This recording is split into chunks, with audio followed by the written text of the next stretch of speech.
राधे राधे महाराज जी। महाराज जी, आपके प्रताप और नाम जप के प्रभाव से मनमानी आचरणों का त्याग कर पाती हूँ और बुरे आचरणों को छोड़ भी पाई हूँ। खुद में सकारात्मक बदलाव देख पा रही हूँ और आगे की उन्नति भी देख पा रही हूँ। महाराज जी, भोगों को छोड़ना फिर भी श्री जी की कृपा से आसान सा प्रतीत हो रहा है, किंतु संसारिक लोगों में भागवतिक भाव रखने अभी पर किसका प्रश्न है? प्रीति अभी से ऐसा मत कहो, ऐसा मत कहो, अभी ऐसा मत कहो कि भोगों को छोड़ना आसान प्रतीत होता है।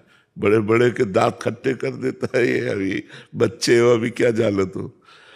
जिस समय वेदनाएं जागृत होती हैं, अभी तो तुम बच्चे हो, जब वेदनाएं जागृत होती तो अच्छे अच्छे भजनानंदियों के मन को मत के और भोगों की तरफ प्रवृत्त करने की ताकत रखता है काम। अभी तुम जानते कि अभी युद्ध ही नहीं किया, अभी युद्ध ही नहीं किया।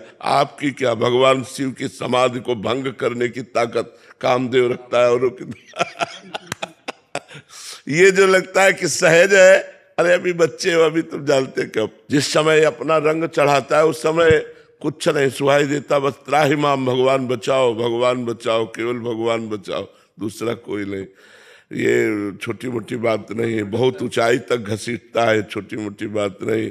ये जो माया सब जगह नचावा और जास चरित लखी काहे न पावा। शिव विरंचिका मोहई को है बपुराल, अस जिए जाली भजी मायापति भगवान। अभी बच्चा हो इसलिए अभी तुम्हारे को युद्ध नहीं हुआ, इसलिए तुम नहीं जानती हो। या तो विषयों में पड़ा है, अभी विरोध भाव प्रकट ही नहीं हुआ, या भी सामना नहीं पड़ा। जिस दिन सामना पड़ेगा उस दिन पसीना निकल आएगा। ऐसे वीर है कि बड़े बड़े योगियों को भी क्षुब्ध कर दें। औरों की तो बात जाने दो, ये काम क्रोध साधारण वीर नहीं, इनको साधारण ना समझो। अभी तो जैसे उसके क्षेत्र में गिरे पड़े हो तो उसकी नजर ही नहीं है, और जब ये देखा कि हमारे क्षेत्र से निकल करके जाने वाला है, तब जो बाण संधान होते हैं फिर वो पता चलता है, तो ऐसे हाथ उठा देते, ना ना भाई हम लड़ने लायक नहीं है, हमारे भगवान हमें बचावे तो हम बच सकते नहीं, हमारी सामर्थ्य नहीं है। महाराज जी, कोई कहे अगर कि इस काम क्रोध को मैं परास्त करके अपने साधन बल से निकल जाऊंगा, तो ये मतलब एक महात्मा 20 वर्ष से पेड़ की छाल सूखी हुई खाते थे। किस लिए? काम विजय के लिए। कि किसी भी तरह का शरीर में पुष्टता ही ना होगी तो काम क्या करेगा।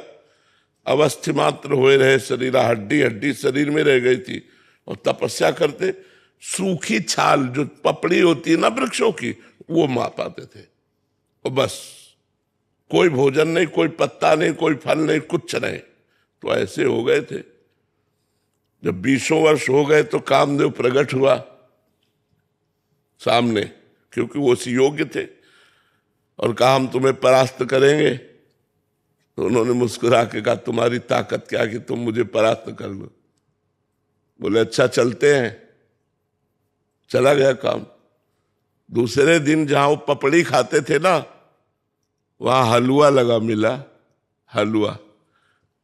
अब उनका दिमाग काम किया कि जंगल में, घोर जंगल में ये बढ़िया सुगंधित घृतयुक्त मिष्ठान, उन्होंने समझा मेरी तपस्या से डरकर प्रकृति मुझे दे रही, तो मुंह मार मार करके जहां जहां पपड़ी खाते थे वहां हलवा लगा मिला, हलवा पाया। 20-25 दिन हुए, थोड़ा खून दौड़ा नस नाड़ियों में।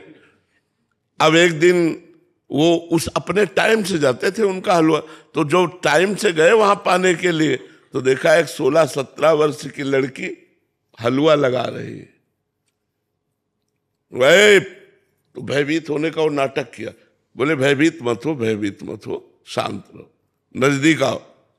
जो ही देखा तो कमल नयनी सुंदरी नजदीक छम छम करती हुई पायल महाराज की छाती में कुछ होने लगा।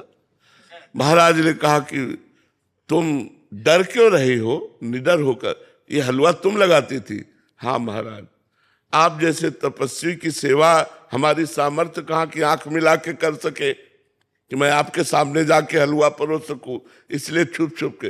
बोले आज से छुपने की जरूरत नहीं है और पेड़ में लगाने की जरूरत नहीं, सीधे ले आया करो पात्र में हलवा।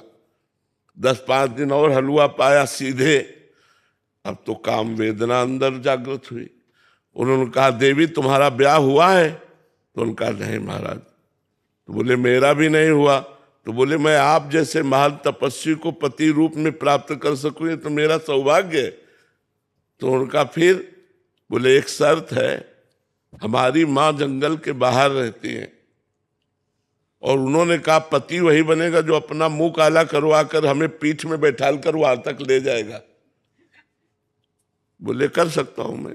घुटनों के बल चल करके वहां, जब वहां ले गए तो कामदेव खड़ा था और बोला देख तेरी तपस्या को नष्ट नहीं करना चाहता, केवल ये दिखाना चाहता हूं कि घुटनों केवल आया है एक मेरी माया के इशारे से, अगर मैं 5 बार संदान कर दूं तो तेरे हाल क्या होंगे। तो उन्होंने प्रणाम किया। माया भी विजय पाना बहुत। अरे बिला भगवान के लिए देवी ऐसा गुणमयी मम माया दुरत्तया मामे वे प्रपद्यन्ते माया बेताम तरंतिते। भगवान ने स्वयं गीता जी में कहा ये मेरी दैवी हस्त जो गुणमयी माया है ये दुरत्य है, सहज में नहीं तरी जा सकती। मेरी शरण में आओ मैं तुम्हें पार करूंगा। अगर भगवान की शरण में नो अहंकार कर ले तो बड़े बड़ों को मुंह की खवा दे, ऐसी भगवान की माया है, बहुत विचित्र माया है।